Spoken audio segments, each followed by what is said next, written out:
بسم الله الرحمن الرحيم. اللهم صل وسلم وبارك على سيدنا محمد وعلى اله وصحبه اجمعين.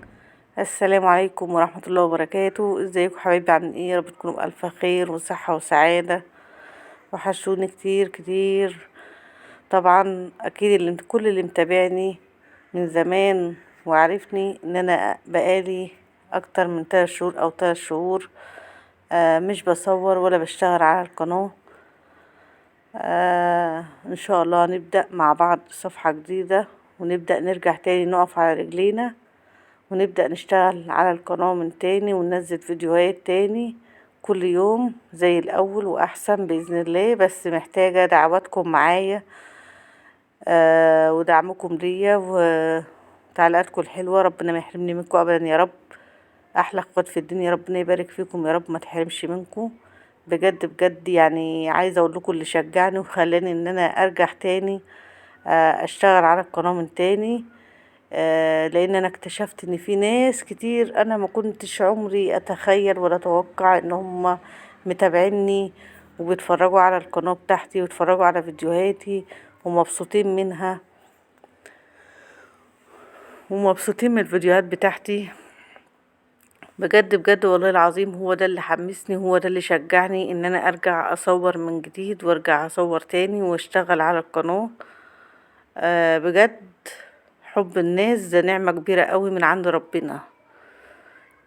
حب الناس دي حاجة بصوا يعني ما تتقدرش ما تتقدرش بفلوس ولا بأي حاجة. بجد بجد يعني انا فرحانة ومبسوطة بالكلام اللي بسمعه لما بلاقي حد يقابلني في الطريق او في الشارع و...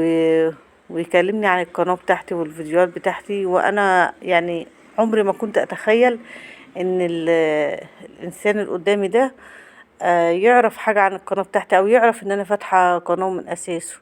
انا كل فكري ان هو يعني ايه عدد معين كده انا عارفاهم وهم عارفيني وقريبين مني، او القريبين مني بس هم اللي عارفين بالقناة او عارفين ان انا فاتحة قناة وكده. وفي ناس برضو قريبين مني بس يعني هم مش جنبي وبعيد عني، بس عمري ما كنت اتصور او اتخيل ان هم متابعيني وبيتفرجوا عليا. فده شرف ليا، شرف كبير قوي ليا، وبجد انا مبسوطة وسعيدة. وان شاء الله بحبكم طول ما انتوا كده بتحبوني وبتدعموني وبتتفرجوا عليا. ان شاء الله ربنا يكرمني بدعواتكم الحلوة برضو وبحبكم. ربنا هيكرمني بقى ان شاء الله، والقناة تقف على رجليها وتكبر بدعمكم وبحبكم. آه سامي بسم الله. ونكمل الفيديو، كملوا الفيديو بتاعنا بقى. ايه عايزة اقول لكم ان انا كل ما باجي اعمل حاجة في بيتي، طبعا كل اللي انتوا هتشوفوه دلوقتي واللي شفتوه ده انا عملته كتير في القناة قبل كده. فطبعا يعني عاملة كل وصفة وكل اكلة هتشوفوها عاملاها معاكم في القناة من الالف للياء، عملتها كتير. فطبعا ما حبيتش ان انا اصور كل حاجة من اولها لاخرها. فكنت بعد ما بخلص الاكلة بصورها كده ايه لقطتين 3 كده، حوالي دقيقة، ممكن دقيقة ونص، دقيقتين، على اساس ان انا كنت هنزلها فيديو قصير.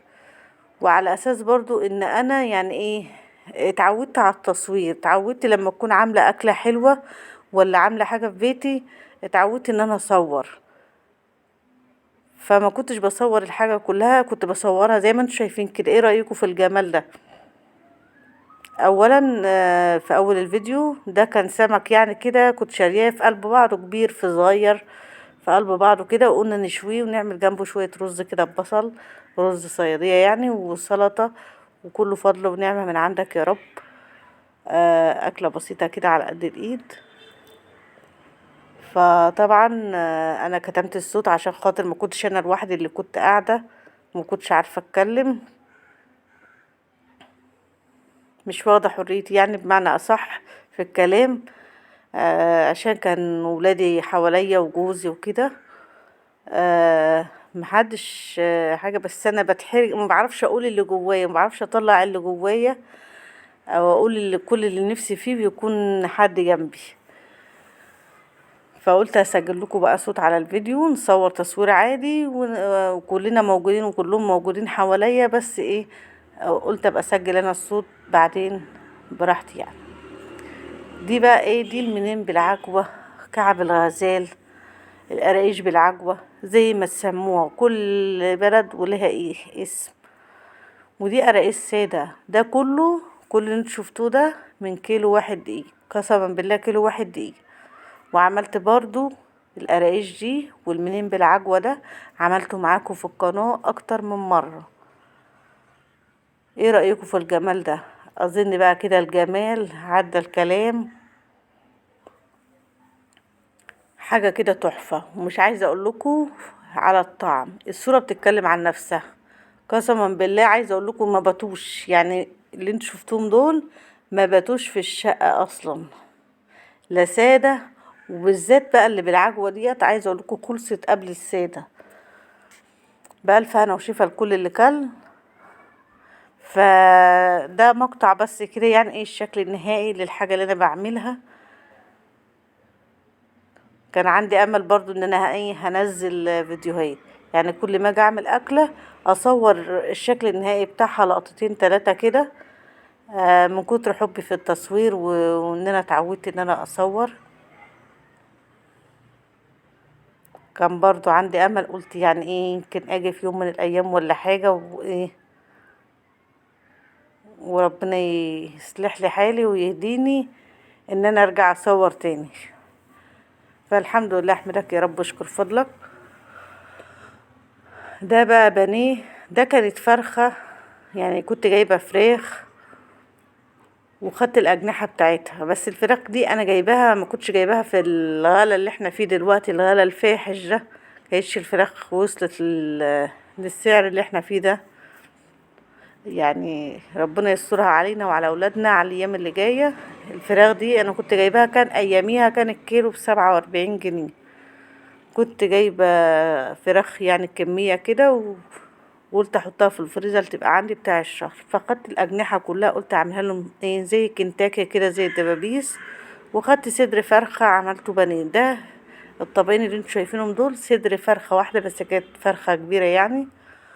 ودي مكرونه محمره تحمير كامل عادي خالص، وسلطه. كله فضل ونعمه من عندك يا رب. لو انت لسه بتتفرجي عليا لحد دلوقتي وما حطيش لايك، يا ريت تحطي لايك. ولو انت ما اشتركتيش في القناه، يا ريت تشتركي في القناه وتدعميني كده وتشجعوني. وكتروا في التعليقات، كتروا في الدعوات. ربنا يبارك فيكم يا رب، ويصلح حالكم ويبارك لكم في اولادكم. اللهم امين يا رب العالمين. تعليقاتكم وحشتني ودعواتكم الجميله، ربنا ما يحرمني منكم. كتروا، اكتبي بدل التعليق 2 و3 و4 و5، على قد ما تقدري تكتري في التعليقات، كتري. لان برضو التعليقات عليها عامل كبير.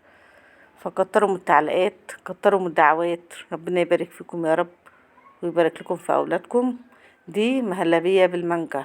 مانجا كنت مفرزاها معاكم برضو قبل كده في فيديو، كنت مفرزاها عشان رمضان. عملت نص الاطباق او الكاسات مانجا مهلبية بالمانجا، والنص التاني مهلبية بالحليب سادة زي ما انتوا شايفين كده.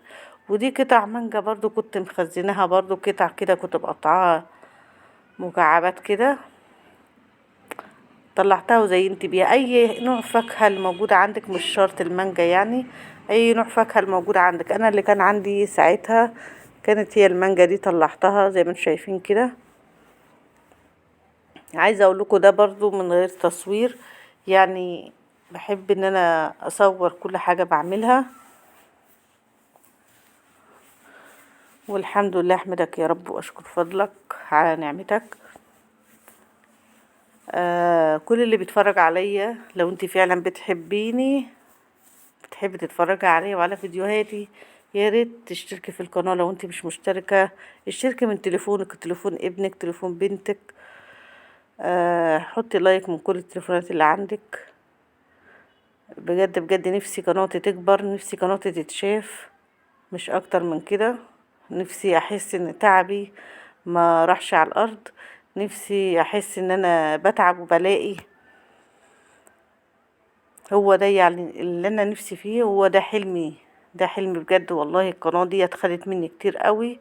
القناة دي انا بقالي 3 سنين، 3 سنين بشتغل عليها. مش عايزة اقول لكم انا عملت ايه كتير كتير وحصل لي ايه بسبب القناة ديت. فنفسي ربنا يكرمني والقناة تتشاف وتترفع شوية، مش اكتر من كده. دي بقى ايه؟ دي حاجة كده يعني، عايزة اقول لكم ولا كفتة، يعني هي احسن من الكفتة واحسن من الفراخ. دي ايه؟ دي بطاطس، بطاطس مسلوقة ومهروسة عليها بيض ني، حوالي 3 بيضات، عليها جبنة موزاريلا، عليها حبة دقيق، عليها عود كزبرة خضرة، عليها التوابل اللي انت حباها، عليها ايه تاني مش فاكرة، بس هو ده اللي انا ايه فاكراه يعني. ولو عندك بصمات او فيجيتار ممكن تعمليها صوابع وت... وتغطيها بالبصمات زي البانيه كده.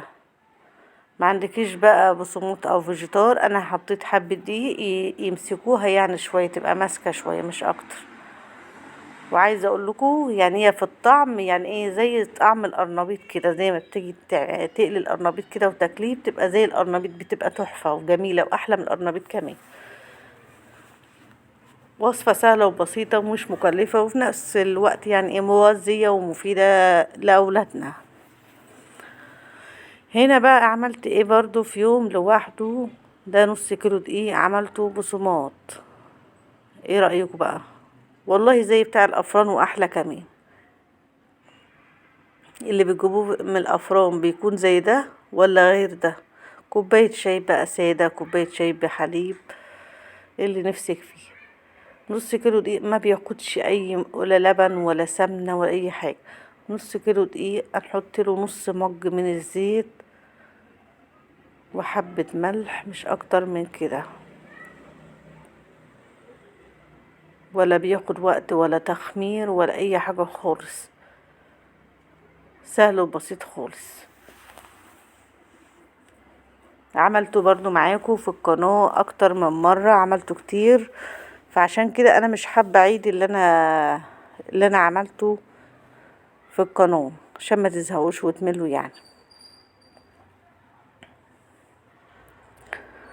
صلوا على الحبيب المصطفى واكثروا من الصلاة في التعليقات. صلوا على نبينا محمد عليه افضل الصلاة والسلام. اللهم صل وسلم وبارك عليك يا حبيبي يا رسول الله عليه افضل الصلاة والسلام. هنا كان في يوم برضو تاني كنت عاملة فيه لوبيا ورز وفراخ، فرخة ورز ولوبيا، رز بشعرية. بس كده، هو ده كان الفيديو بتاعنا النهاردة. فيديو سهل وبسيط، كنت بجمع لكم كده حبة لقطات كده من عندي، وان شاء الله هنرجع نشتغل على القناة ونقف على رجلنا من تاني. استنظروني بقى ان شاء الله في فيديو جديد، واتمنى ان انتوا تدعموني وتشجعوني وتقفوا جنبي بدعواتكم الحلوة وتعليقاتكم الجميلة، مش اكتر من كده. تدعولي كتير، اكتبوا تعليقات كتير. حاولوا بس تقفوا جنبي كده في المشاهدة، ولو قبلك اعلان يا ريت تسمعيه. لو انت واقفه في المطبخ بتعملي اي شغل اي حاجة ممكن تسيبي الاعلان شغال، وبعد الاعلان ما يخلص هتلاقي الفيديو اشتغل. اشوفكم على خير في فيديو جديد، مع الف سلامة.